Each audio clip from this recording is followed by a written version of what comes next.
Tubio.com. Não, deixa eu pôr o óculos que eu fico mais inteligente. Salve, galera! Tudo bom?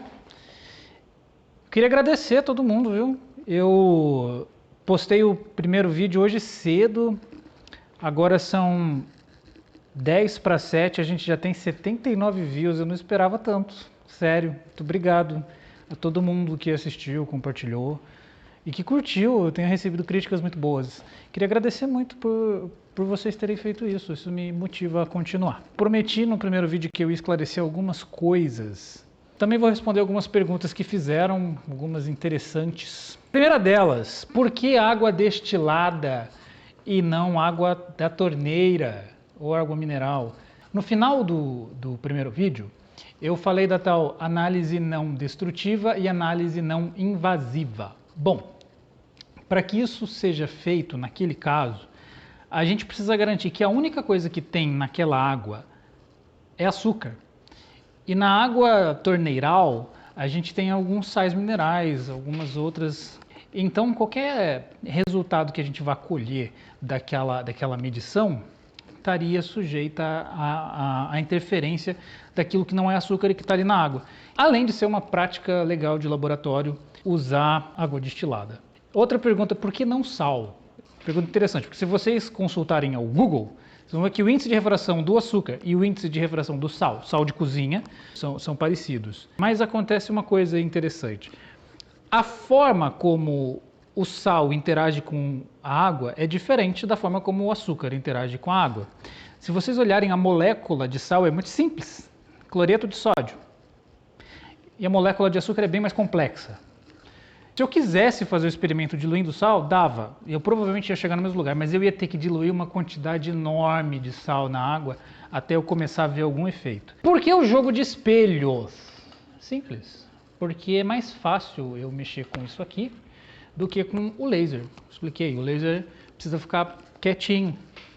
Isso aqui não, isso aqui é plástico, se eu derrubar no chão eu faço outro, porque isso aqui foi feito em impressora 3D. Ó, é claro, o espelho não, o espelho é espelho de camelô mesmo. Se eu quiser qualquer ângulo de incidência na amostra, basta que eu faça esse suporte segurando esse espelho com outro ângulo.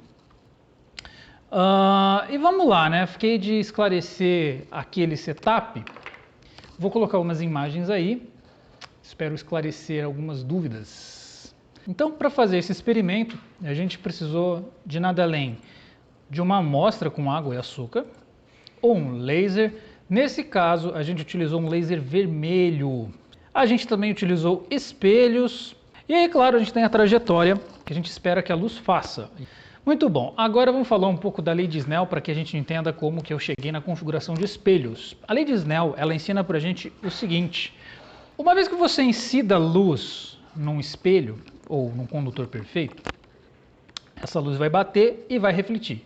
Para a gente entender a forma como ela incide e como ela reflete, a gente imagina uma linha que é perpendicular a essa superfície onde a luz incide. Essa linha a gente vai chamar de normal.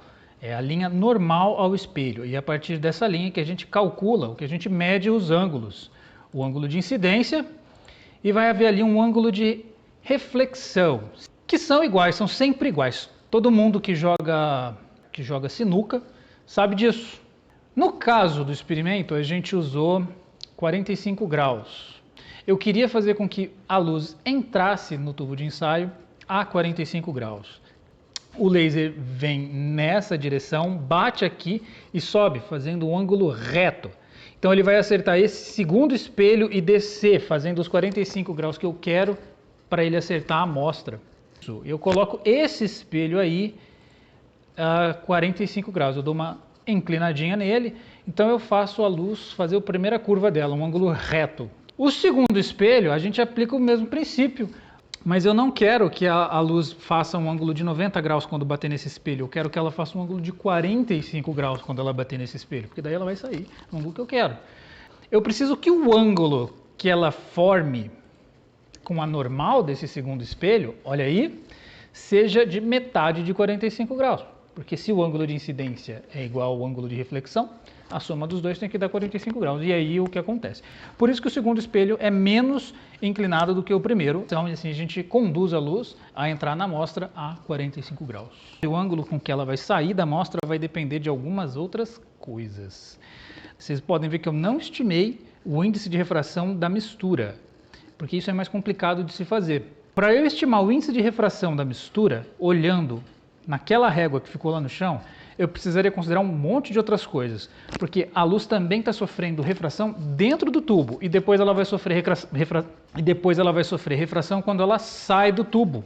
Eu precisaria considerar as três fases aí, ela entrando no tubo, ela dentro do tubo e ela saindo do tubo. Eu não fiz isso. Se a gente quisesse estimar o índice de refração, eu faria isso somente com ela dentro do tubo. E dá para a gente calcular isso. Mas eu não vou calcular nesse vídeo, talvez no próximo vídeo eu demonstre como que a gente calcula o índice de refração experimentalmente. Então é isso. Se vocês olharem ali, a gente vai ver então dois feixes. Vocês imaginarem o feixe de laser acertando a régua sem açúcar, a gente tem um ângulo, e o feixe de laser acertando a amostra com açúcar, a gente tem outro ângulo. A diferença entre esses dois ângulos é o que produz aquela variação de mais ou menos 1,5 cm no ponto aonde a luz acerta a régua naquele experimento. Se o índice de refração da mistura fosse maior ainda, a gente veria essa distância lá na régua maior ainda.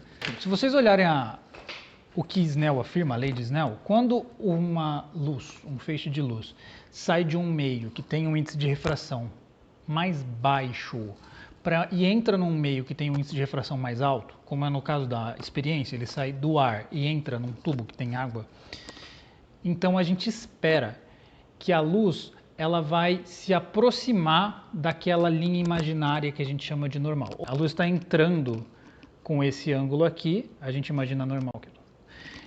Ela está entrando aqui, então ela vai sair mais próxima da normal, ela vai curvar para cima assim. Então ela vai entrar assim e vai sair um pouco menos curvada assim.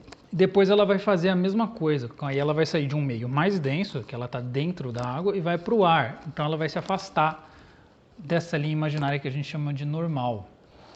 Olha a equação aí, ela é um pouquinho difícil da gente entender, não é amor à primeira vista, mas dá para a gente trabalhar com ela nesse experimento, tá bom? Se vocês quiserem, deixa aí nos comentários, eu faço uma demonstração com números e contas e cálculos. Não é meu objetivo aqui, tá? Até porque se vocês quiserem ver isso, eu tenho certeza que vocês vão encontrar alguma aula bem chata sobre isso na internet. Eu não quero fazer coisa chata, tá? Qualquer coisa, comenta aí. Quem gostou, deixa o joinha. Importante deixar o joinha, né? Eu falei que eu não ia mendigar joinha. Tô aqui mendigando joinha. Quem não gostou, deixa nos comentários o que não gostou. Dá as críticas e sugestões. Eu sou bom em aceitar que eu tô errado também. Se eu falei alguma baboseira, deixa aí, a gente conversa. Até o próximo episódio. Vamos ver o que vai sair, né? Tchau!